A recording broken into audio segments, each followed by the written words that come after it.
बिहार में विधानसभा चुनाव की तारीखों का ऐलान हो गया है। इस बार बिहार में 3 चरणों में मतदान होंगे। 28 अक्टूबर को पहले चरण के लिए मतदान होगा, जबकि दूसरे चरण के लिए 3 नवंबर और 7 नवंबर को तीसरे चरण की वोटिंग होगी।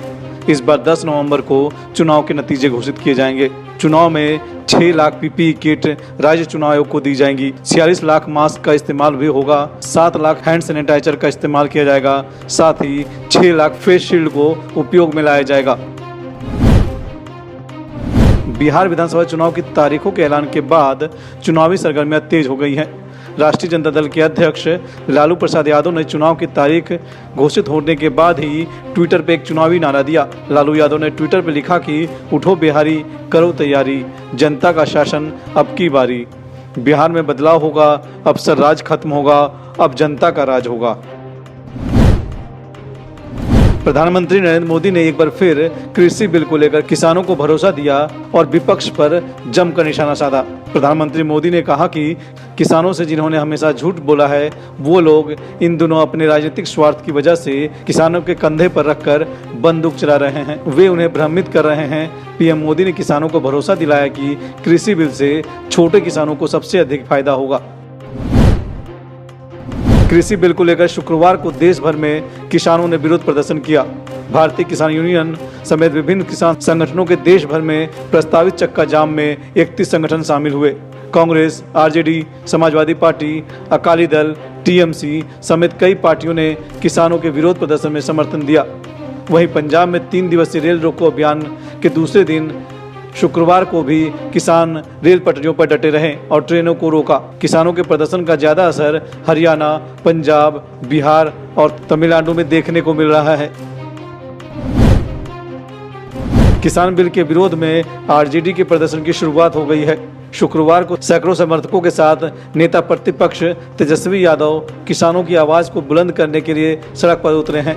प्रदर्शन के दौरान तेजस्वी यादव अपने आवाज से ट्रैक्टर चलाते हुए प्रदेश पार्टी कार्यालय पहुंचे। इस दौरान सैकड़ों पार्टी कार्यकर्ताओं ने किसान बिल को किसान विरोधी बताते हुए एनडीए सरकार के खिलाफ जमकर नारेबाजी की और किसान बिल वापस लेने की मांग की।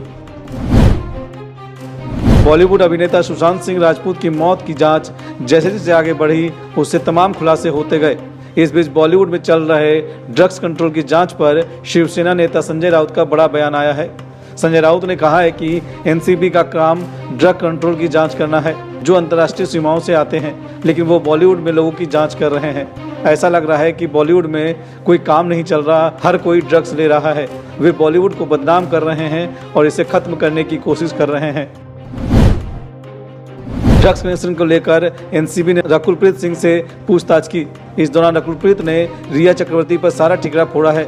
बताया जा रहा है कि एनसीबी के सामने रकुल ने ड्रग्स लेने से साफ इनकार किया है, लेकिन एनसीबी को इस बात पर भरोसा नहीं है। रकुल ने ड्रग्स पैडलर से कनेक्शन होने की बात को भी नकारा है, लेकिन रकुल ने रिया के साथ 2018 में हुई ड्रग्स चैट की बात भी कबूली है। बॉलीवुड अभिनेता सुशांत सिंह राजपूत की मौत को 100 दिन पूरे हो गए हैं। इस बीच सुशांत के परिवार के वकील विकास सिंह ने ट्वीट किया है कि सीबीआई द्वारा सुशांत मामले में आत्महत्या के लिए उकसाए जाने से बदलकर हत्या के मामले में बदलने में हो रही देरी अब फ्रस्ट्रेशन हो रही है। वो डॉक्टर जो एम्स की टीम का हिस्सा रहा है, उसने मुझे बताया है कि जो तस्वीर मैंने उसे भेजी वो बताती है कि ये 200% गला घोटकर मारे जाने का मामला है, सुसाइड नहीं।